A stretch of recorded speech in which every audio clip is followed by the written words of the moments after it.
So there's a lot of reasons to really love the sport of bowling, but one of the main reasons that I do is there are so many different ways that you can do it. Take somebody like myself. I bowl one-handed and without my thumb, and I can do it pretty well, but it doesn't really matter how you get the ball down the lane. You've obviously got the big categories of one-handed and two-handed, and the guys that one guy that does the shovel pass thing, and all sorts of different ways of delivering the bowling ball, and they all work if you know how to make it work the right way.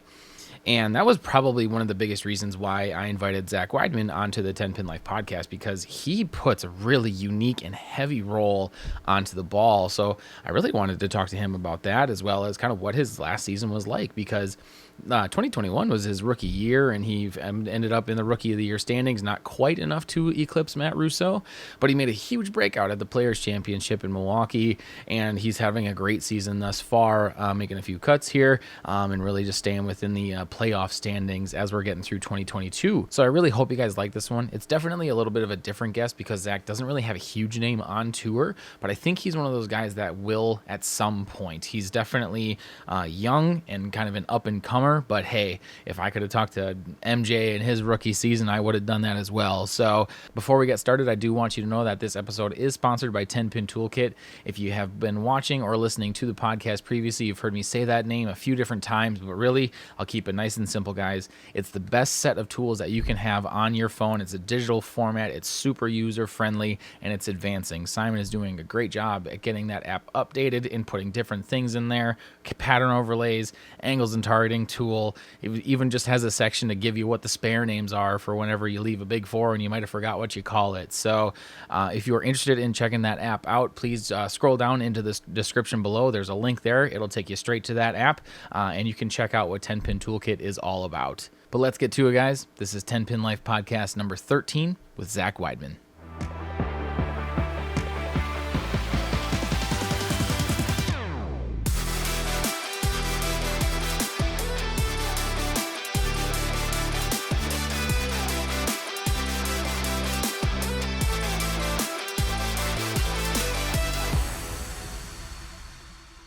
That's the idea behind 10 Pin Life. You just like sort of telling your story and kind of how you're seeing it, and you know where you kind of see it going too, because you're what, 24? 27. Okay, so a little bit older than I expected, but that's all right. But it's still, that's young, especially compared to the majority of the field. So Zach, you made your breakout last year at this event, if I remember correctly. Yep. Walk me through what that was like. Like let's roll the year back one. What was it that worked for you so well last year? Not only in qualifying, but also once you made it through the ladders, and because you put up some ridiculous scores on TV too. Yeah. And like your first year on tour and like your first event. Yeah. So walk me through that. Yeah, so last year was crazy because I was basically planning on just doing this and like the Masters, and that was it. Yeah. Because this was being the weekend, it was going to be really convenient. I had done some regionals in the past, so this is kind of a regional format, just a lot more games. So last year I just matched up really well from the get-go on Viper. Last year we had 4 different patterns, and I got off really hot on Viper. I think I was like in the top 5 after the first 7 games. So that just helped give me a lot of confidence. I was able to throw the purple hammer like the first 4 or 5 games, and I'm really confident when I can throw that ball. Sure. So that helped a lot. And then I was able to throw the purple hammer really the whole first day on Chameleon as well. So it looks pretty good today. Yeah. So that's a good confidence boost. I also crossed with Andrew Anderson the whole time last year. So him having a lot more experience, I was kind of able to watch him and kind of see the moves he was making and kind of follow along more or less. Sure. And just kind of watching where everyone else was playing. I think that kind of helped. And being a little bit older, even though it was my first season, I had a lot of experience. I bowled in college and had a lot of amateur experience and stuff, so I kind of still knew what to do. Yeah. So yeah, it was a dream come true though, making the show. Yeah. And then getting down there, it was just kind of like everything kept clicking, and got on the TV pair and kind of got lined up with the Obsession and just struck a lot. The first 3 games, then lost a little bit of carry the last game against Smallwood, but it was still a great day. I was gonna, because you shot 800. Yeah, like 803 or something like that. Yeah, which is that whole run of shows from a viewer's perspective was so much fun to watch, because it's like as much as I appreciate the grind and like because as a bowler, I know, you're bowling the TOC, you're bowling the U.S. Open, and they're shooting 190 and winning. It's like, yep, I know why. Yeah. But also sometimes the shootout can be fun. Yeah.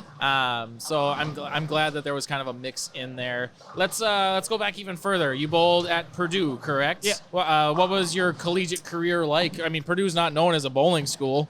Yeah, not traditionally. So we were actually a club sport, like college bowling's kind of weird, especially on the guys' side. Yep. Because there's not really NCAA bowling. There's NAIA teams and some other teams. Yep. They get funding from their schools. We actually had to pay for everything ourselves. Pay for all our tournaments, all our hotels, travel. But we were still, the whole time I was there, we made nationals 3 years in a row. So that was pretty cool. Nice. Started off kind of slow my freshman year, just getting used to college bowling because it's so much different than high school bowling. Like when I grew up in high school, we bowled on house shots pretty much. Yep. So going into different sport shots and just how much they break down and how quick they break down was different. But my sophomore through senior year was pretty good. Yeah. So like I said, we were pretty competitive the whole time we were there. That's good. Yeah, I know, because I've lived in Wisconsin my whole life, and my buddy Ben, he grew up and went to UW-Madison. Similar story, too, where it's like, well, I wanted to bowl, so we made it happen. Yeah. Sort of thing. And then, so you jump out here. I guess this seems like a weird question, besides you just wanted to bowl. You waited a few years after you graduated college, and, I mean, this was convenient, but why did you come out to bowl on the tour? So from the time like when I was 22 to last year when I was like 26, I was kind of just getting my feet wet with some like amateur tournaments and stuff, and I was just never really felt like I was ready to take the jump because it's really expensive to kind of commit to a full season on tour, and I didn't really want to go out and just do one and just to say I did. I really wanted to commit to it, and I just was kind of apprehensive in the past. But last year I did some regionals in 2019 or 2020, sorry. And then last year I had some success in those. So I decided to just do this one just to see, because it's kind of the regional format. And then making the first show right off the bat kind of gave me the financial setting to go and do the whole rest of the season. And kind of set me up for this year too. So it was kind of a lot of guys that kind of plan on losing money their first year or two at least. You kind of have to have a backer or some situation to help you get out here. So luckily I was able to kind of back myself from the get-go, and then kind of have been riding that since. That couldn't have played out any better, actually. Besides winning, but that would have been. That would have been a game changer. So I got the player show last year. I got $15,000 for second on the show, but if I would have won that next match, it would have been guaranteed $50,000. So that's a big difference. And that's why you're here. That's happening right now. So I guess now let's let's look forward. You ended up getting to bowl the whole season last year. Now that you've got that under your belt, what are you looking at this year for what you're trying to do? If you set expectations or goals for yourself, or kind of what are you looking at for the next year, honestly, the next 12 months, really? So my goals for this year were to at least make another show or two, and then I really want to win. So that's kind of the goal now. Now that I've been on TV twice, gotten my feet wet, kind of know how to handle bowling on TV. A little bit. It's going to be weird if we have fans this year, because last year both shows I made there weren't any fans. So that'll be a good experience just to have another show with fans. And I really want to try to be in like the top 30 in points. I was 26th last year, or 28th maybe. So another good season, staying in the top 30 in points, I feel like would be a good season. Yeah, for sure. And then I have to ask, because this is just, as you were saying that, I remember the second show that you went to, and the second show you made, I was like, how the hell does he do that with the ball? I don't know. The way that you release the ball looks different to me, not weird. How do you quantify that? I've had a lot of people kind of slow down my release and kind of try to break it down, and it's they can't. Like, they see it and they're like, they don't know how I get around the ball the way I do, but still am under the ball. Like, it's not necessarily like a spinner release, but it has a little more tilt than like a traditional bowler. Someone said it kind of looks like a right-handed Jacob Buttriff, which it's a little bit, but not. But yeah, I think it's because when I grew up, I watched a lot of bowling on TV, and I saw Chris Barnes. Yep. So I got into this bad habit of like cupping my wrist, but I was so young I couldn't keep that, so I would end up like coming around the ball a lot. Sure. When I was younger, it did spin really bad. Yeah. But I still wanted my ball to hook, so I would kind of do this like flip thing with my fingers to still get it to hook. So I would be spinning it, but then like flipping it with my hand. Yeah. And I kind of kept that. When I went to Purdue, kind of like really redid my game and made it a lot better, but I still kept that. Yeah. Which I think is good. Like I haven't really tried to change it because out here you really want to be unique. Like everyone's good and kind of has their own thing. So you either have to be like really, really good at everything or kind of have something that sets you apart. Yeah. So that's kind of the way I look at it. And my release happens to be really good when there's some friction on like the first 15 feet. Oh, okay. So on like HPL lane surfaces and which is a lot what we bowl on now. Mm-hmm. So it seems to help. It helps my ball read the pattern pretty well and get through the pins better than most. Yeah. So that's another thing that's kind of boosts my confidence, knowing that I have a little bit better ball reaction than a lot of people. For sure. Yeah, no, when I first saw it, I was like, how is that not just dying? Because it looks so heavy. It just looks like it's just going to rumble, but you've still got a pile of tilt on it. And it's not Buttriff, and it's right-handed, so it's a completely different freaking playing field over there. But no, I wasn't sure if it makes sense though, because like there's a lot of things about bowling that when you're figuring it out, they just kind of stick. Mm-hmm. Like this is little insight on me. I have zero idea how to bowl with my thumb. Can't do it, but I also can't bowl two-handed. It's just I just don't use my thumb. Gotcha. Tom Doherty. Yeah. I can teach anybody how to bowl with their thumb, besides myself. Gotcha. So I have at least a little bit of empathy or understanding for you. What's tour life like? I mean, did it surprise? What surprised you in your first year of being out on tour? So. Even last year and this year, it's not really a traditional like tour where you're kind of going stop to stop like they had done in the past. So like last year, I did the World Series down in Florida, so that was pretty crazy. I ended up being there for almost 2 weeks, so that was wild. I roomed with a few different guys throughout the year, so that's cool. Just kind of I had friends from college that we bowled against other teams, so I knew guys and would end up rooming with them. But just kind of a lot of the downtime people don't talk about, like how much when you're not bowling, you don't have your friends that you normally hang out with, so you end up making friends out here and finding stuff to do. And then like the travel, that people don't really think about that. Like it kind of sucks. Either like last year I drove to Tampa, so that was like 14 hours. Or just like flying's even worse because you have all your bowling balls with you. So there's not really a good way to get around bowling because either you're driving a long way or you're carrying around, because out here you have to have more than 6 balls. Like you have like not even 9 is a pretty small amount. So to fly it's hard. So you end up shipping some stuff. So people don't really think about that. I don't think even like I didn't really think about it before I went out. Sure. And like this year, the tour is set up really nice because I live in Indianapolis. So the U.S. Open's 30 minutes from my house, and then we're bowling in Kokomo, which is like a little over an hour from my house. And then obviously Milwaukee and Wauwatosa are like 4.5 hours. That's not so bad. I got my first regional last year, so I'm able to bowl the PTQ for the TOC. Nice. So everything is within like 6 hours really until we go to Lubbock and Colorado, which I'm not sure if I'm going to bowl those or not, just because they're kind of by themselves and pretty far away. I'm doing the Masters in Vegas. So we'll see how the first part of the season goes to decide if I'm going to bowl Lubbock and Colorado. But is there a tournament or a format, or we'll stick with those, that like stands out to you on like ones that if you could win that one, it would be more special than other ones? I mean, obviously any of the majors would be cool to win.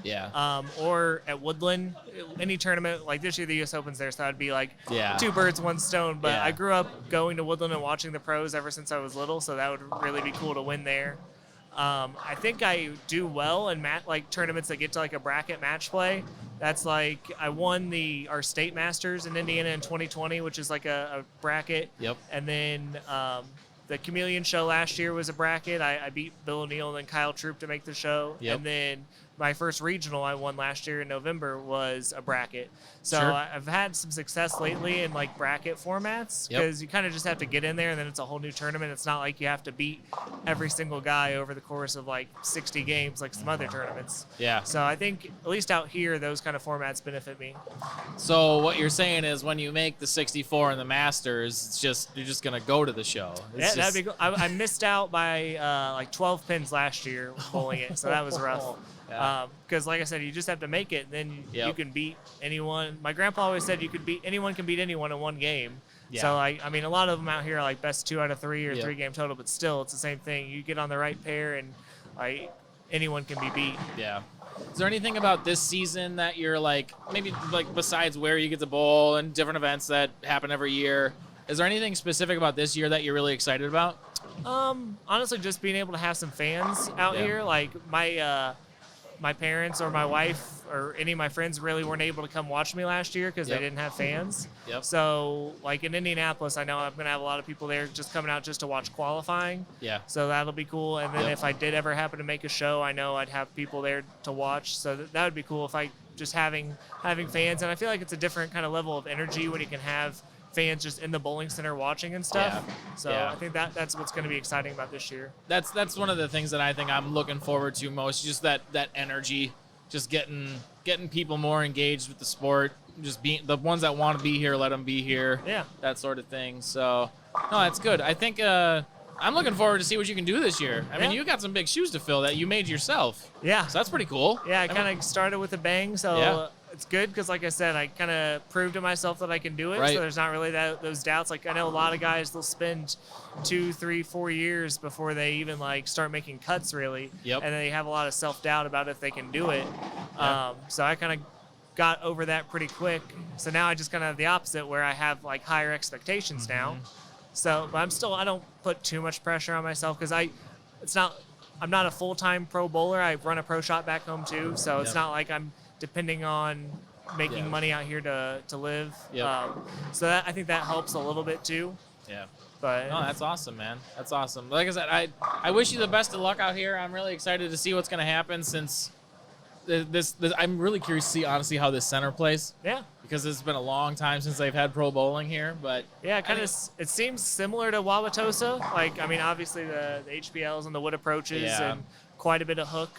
So I just hope the carry's better, because I bowled at Wauwatosa a number of times and I can't get 10 pins to fall over ever. So, but you guys are also a hell of a lot better than I am. So so far the carry seems better than here. And when we were down in Tampa, the carry wasn't very good. Sure. So it seems just from the practice, it seems a little bit better, but we'll see how the next 28 games go. Right. You got here in 28 games to go. So awesome. Well, thanks for hanging out, man. Thanks. I'm excited to see what you can do this week and obviously the rest of this year. Best of luck the rest of the way. Thank you. And hopefully we can touch base again after you lead one of these blocks, and then we can do an interview after Sweet. that. Awesome. Appreciate it. Awesome. Thanks, Zach. Yep, have a good one.